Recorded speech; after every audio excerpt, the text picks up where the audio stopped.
السلام عليكم. ازيكم حبايبي عاملين ايه؟ النهارده هنعمل اكله حلوه قوي بنحبها في الشتاء. بنعملها كلنا. الاطفال جدا بيحبوها والكبار كمان. بالطريقه دي هيحبوها اكتر وهياكلوها، وكمان هنزود القيمه الغذائيه فيها. هنحط فيها مكسرات وفواكه وهنعملها بالكريمه. هتعجبكم جدا جدا. تابعوا الفيديو للاخر ان شاء الله هتستفادوا منه. احنا النهارده هنعمل شعريه كلنا عارفينها طبعا، بس هنعملها بشكل جديد. انا نور خالد ودي قناتي. تنسيش الاشتراك واللايك والكومنت على الفيديو. يلا نبتدي. اول حاجه هنبتدي بيها هي الشعريه. هنعملها الاول بس عشان خاطر نسيبها تهدى شويه. طبعا هنحط معلقتين ل3 معالق من الزبده، اي نوع زبده انت حباه. وهننزل بالشعريه بتاعتنا. انا استخدمت في حدود من 350 جرام ل 400 جرام. لو انت عايزه تزودي عن كده براحتك. دي عملت لي صينيه صغيره. هنقلب طبعا باستمرار. والمهم ان احنا نكون واقفين جنب الشعرية علشان خاطر هي بتاخد لون غامق بسرعة. يعني لو احنا سيبناها وما ركزناش فيها او قلبنا باستمرار ممكن تتحرق مننا او تاخد لون غامق احنا مش عايزين. بعد ما توصل للون الحلو ده هنضيف من 3 كوبايات ل4 كوبايات من المية. المهم ان الشعرية تكون متغطية كلها بالمية. هنديها تقليبة بسيطة وهنغطيها ونسيبها.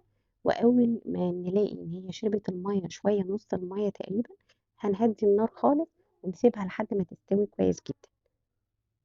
بعد ما هنلاقيها ان هي شربت المية واستوت وبقت تمام هنقفل النار ونضيف السكر. انا ضفت 6 معالق كبار من السكر، ممكن تضيفي اكتر او اقل، السكر حسب الرغبة.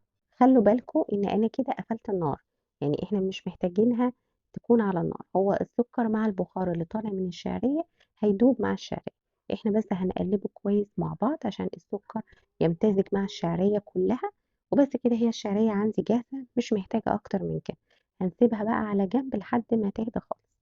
لو وصلت لحد هنا في الفيديو ما تنسيش اللايك والكومنت الجميل بتاعك على الفيديو.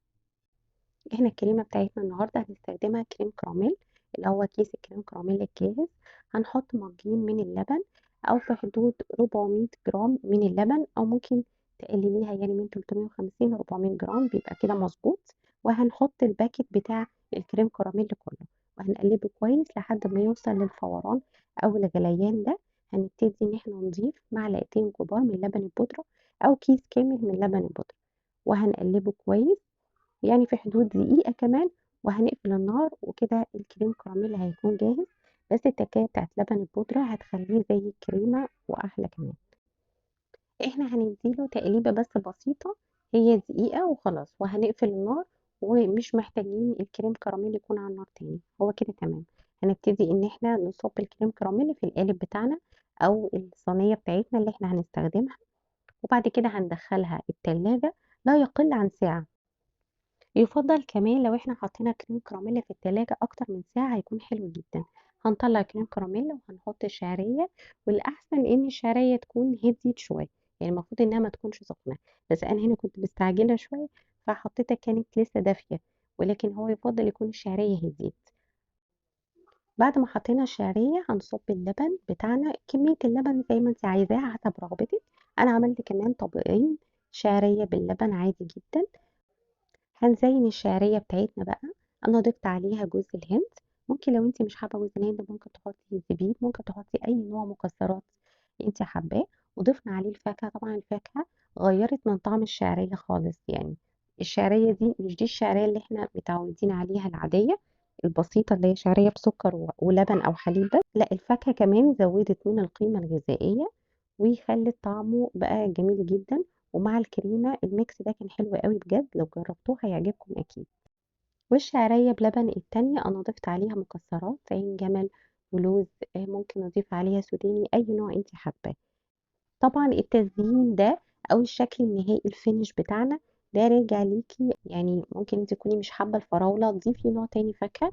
ولكن هي الفكرة، بس أنا بحاول أوصل لك فكرة إن احنا نغير الشعرية التقليدية نعملها شعرية بشكل مختلف وطعمها روعة بجد. لو جربتيه بجد هيعجبك جدا.